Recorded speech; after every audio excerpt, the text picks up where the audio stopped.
في قريته الصغيرة بيروح على أرضه الزراعية عشان يمارس شغله زي كل يوم، وهو بيشتغل يلاقي حاجة كده شبه جسم ملوش ملامح. افتكر ان هو حيوان وبدأ يحدفه بالطوبة عشان يقوم يجري، لكن هنا كانت الصدمة الكبيرة لما اكتشف ان دي كانت جثة. اسمعوا الحكاية للنهاية، بس يلا بينا صلوا على النبي عليه الصلاة والسلام. في التعليقات تبدأ الحكاية في قرية صغيرة، وكان فيها المزارع ده عنده أرض زراعية بيزرع فيها القصب. وفي يوم هو رايح يقوم بشغله عادي لقى حاجة كده جسم بين الزرع بين القصب بالذات. افتكر ان هو كلب او اي حيوان نايم، وبدأ يحدفه بالطوب على اساس ان هو يخاف ويجري، ولكن الجسم دوت ما اتحركش تماما وكان بدون ملامح، مش واخد باله من ملامحه خالص، مش باين له ملامح. لما قرب منه عشان يكتشف الصدمة ويكتشف ان دي جثة لأحد الضحايا، جثة منتفخة ومتعفنة، عشان يجري ويبلغ الشرطة على طول، وتيجي الشرطة تقوم بكل التحريات اللازمة عشان تكتشف ان دي جثة بنت اسمها كاميليا. وكاميليا اختفت من البيت بقالها 4 أيام مختفية، وأهلها كانوا بيدوروا عليها. عشان تبدأ الشرطة تعمل التحريات اللازمة عشان توصل للعمل كده، بدأوا ياخدوا أقوال الناس كلها. لكن طبعا المزارع أول حاجة طبعا أنكر اللي هو ليه علاقة بأي حاجة في الموضوع، وإن هو مجرد إنه اكتشف الجسم الغريب دوت وبلغ عنه على الفور.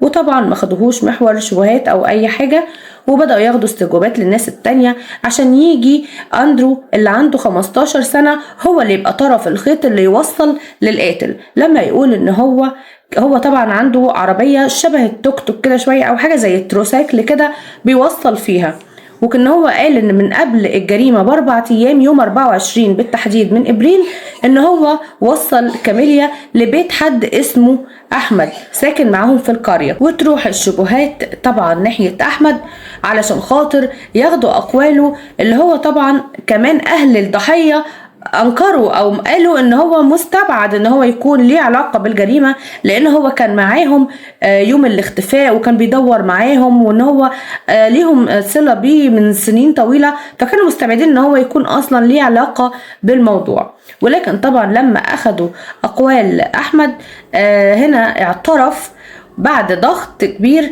ان هو اللي كان معاها، وان هو فعلا اللي قتلها. ومش بس كده، ما قتلهاش هي وبس، ده قتل 42 واحدة قبلها.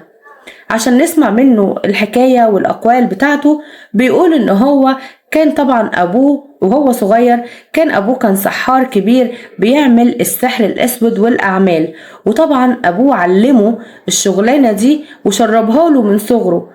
واحمد كان بيحب الشغلانه دي قوي، وكان نفسه ان هو يطلع ساحر كبير قوي او سحار كبير قوي ويبقى معروف في العالم كله. وهو كان شاطر قوي في اعمال السحر والسحر الاسود، وهو نفسه اعترف ان في ناس كتير قوي كانت بتجيله من القريه عشان تعمل الاعمال اللي تأذي بيها غيرها او تخرب بيها بيوت ناس تانية.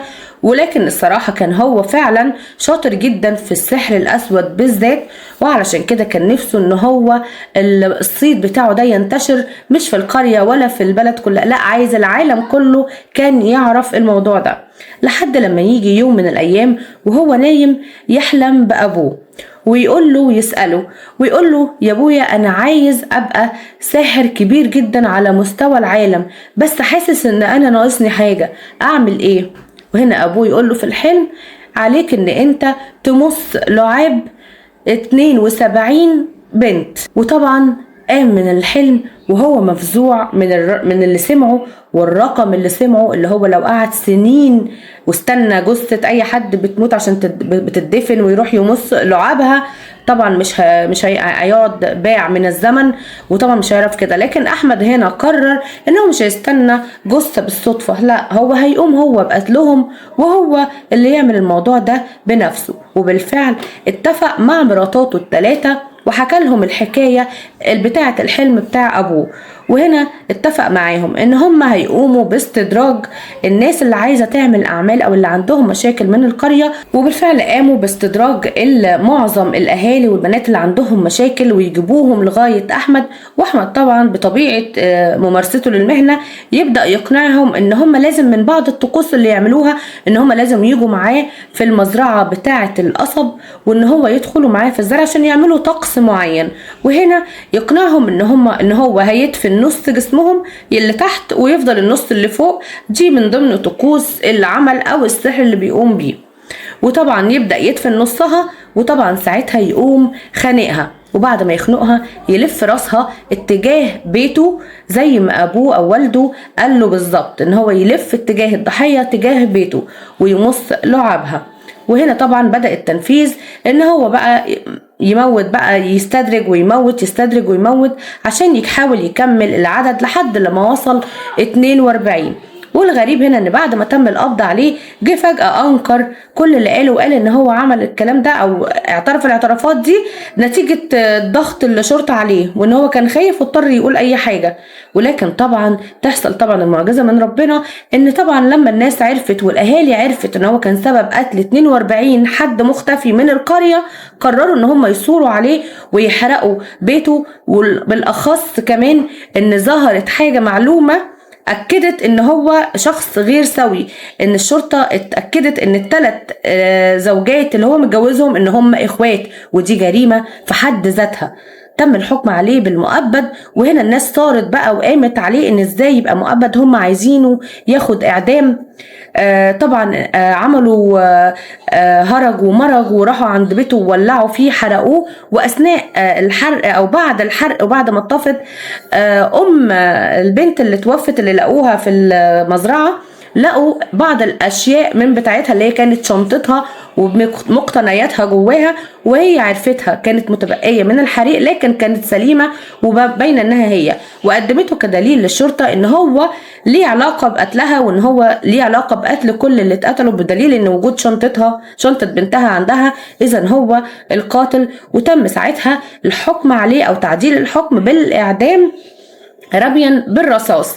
وهنا عشان الناس ترتاح وتهدى ويبقوا خدوا حقهم من بناتهم واهاليهم اللي راحوا ضحية لرجل مريض عشان خاطر السحر وعلشان خاطر الأذية. أنا مش عارفة بجد إزاي يعني الناس اللي بتسعى لخراب البيوت وتسعى لأذية الناس وإن هم يأذوهم بالمرض والموت والفقر ويمرضوهم ويبوظوا حياتهم بحاجات أبدية ما بتتفكش، ما بيفكروش في يوم إن هم هيقابلوا ربنا، ما بيفكروش إن هم في يوم هيبقوا في محكمة عادلة قصاد ربنا وقصاد الضحايا اللي دمروا حياتهم. وان الراجل ده مثلا يموت والعمل يفضل عايش العمر كله معاه، مدمر مليون أسرة ومدمر مليون شخص ومفرق مليون حد. يعني بجد حسبنا الله ونعم الوكيل في كل حد يأذي أي حد في نفسه وفي بيته وفي أهله وفي ماله.